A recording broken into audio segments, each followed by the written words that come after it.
తెలంగాణ రాజకీయ ఐకాస విస్తృత స్థాయి సమావేశం ముగిసింది. ప్రస్తుతం శ్రీనివాస్ గౌడ్ మాట్లాడుతున్నారు. ప్రత్యక్ష ప్రసారం ద్వారా చూద్దాం. ఈ సభకి జేఎస్ నుంచి మేము సంపూర్ణమైన మద్దతు ఇస్తున్నాం.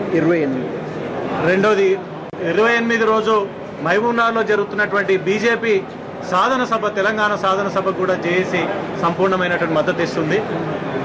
సెప్టెంబర్ 17ని జేఏసీ తీసుకున్న నిర్ణయం ఏంటంటే విలీన దినంగా ఆ రోజు జాతీయ జెండాను తెలంగాణ జెండాను రెండు జెండాలను ఎగరేసి తెలంగాణ ప్రజల ఆత్మగౌరవాన్ని చాటాలని కూడా నిర్ణయం తీసుకోవడం జరిగింది. చివరిది ఈ నెల 22 రోజు వికారాబాద్లో తెలంగాణ పునర్నిర్మాణం మన కర్తవ్యమైనటువంటి సదస్సుని వికారాబాద్లో నిర్వర్తిస్తున్నాం. దానికి పెద్ద ఎత్తున తెలంగాణ మేధావులు హాజరవుతారని తెలియజేస్తున్నాం. మిత్రులందరికీ పేరు పేరున వందనం. ఇవాళ ఉత్పన్నమైనటువంటి పరిస్థితిని సమీక్షించుకోవటానికి జేఏసీ సమావేశమైంది.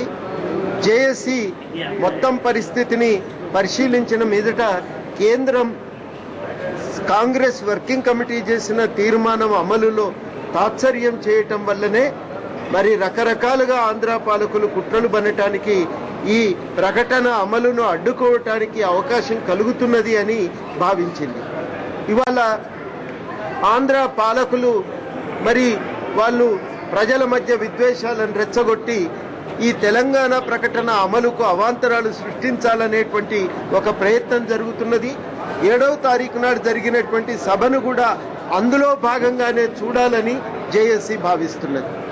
జేఏసీ ఈ కుట్రలను తిప్పికొట్టడంలో కాంగ్రెస్ తెలంగాణ ప్రాంత నాయకత్వం వైఫల్యం చెందుతున్నదనే అభిప్రాయానికి వచ్చింది.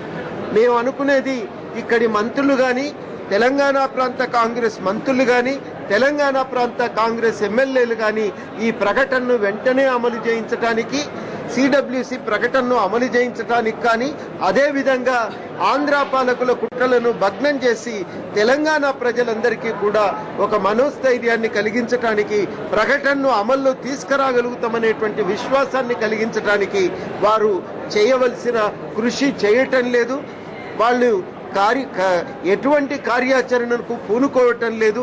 ఏ రకంగానూ కేంద్రం పైన కానీ కాంగ్రెస్ నాయకత్వం పైన కానీ ఒత్తిడి పెట్టడంలో వాళ్ళు ఒక సఫలం వాళ్ళ ప్రయత్నం జరగటం లేదని ఇవాళ జేఏసీ భావిస్తుంది.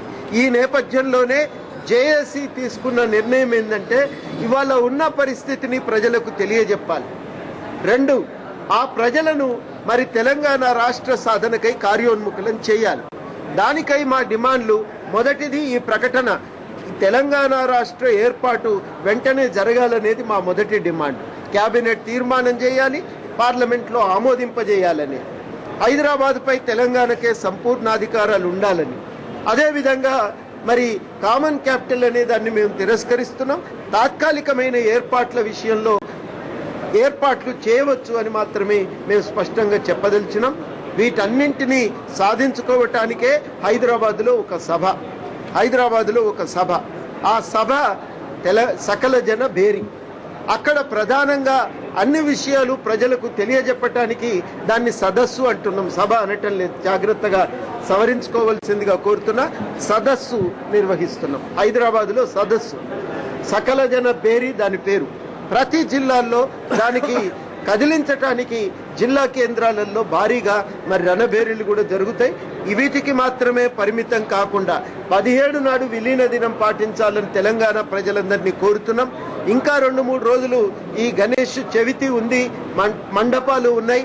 ఆ మండపాల దగ్గర కూడా కరపత్రాలు వేసి పోస్టర్లు అంటించి ఈ సదస్సుకు సమీకరించాలని కూడా తెలంగాణ ప్రజలను కోరుతున్నాం.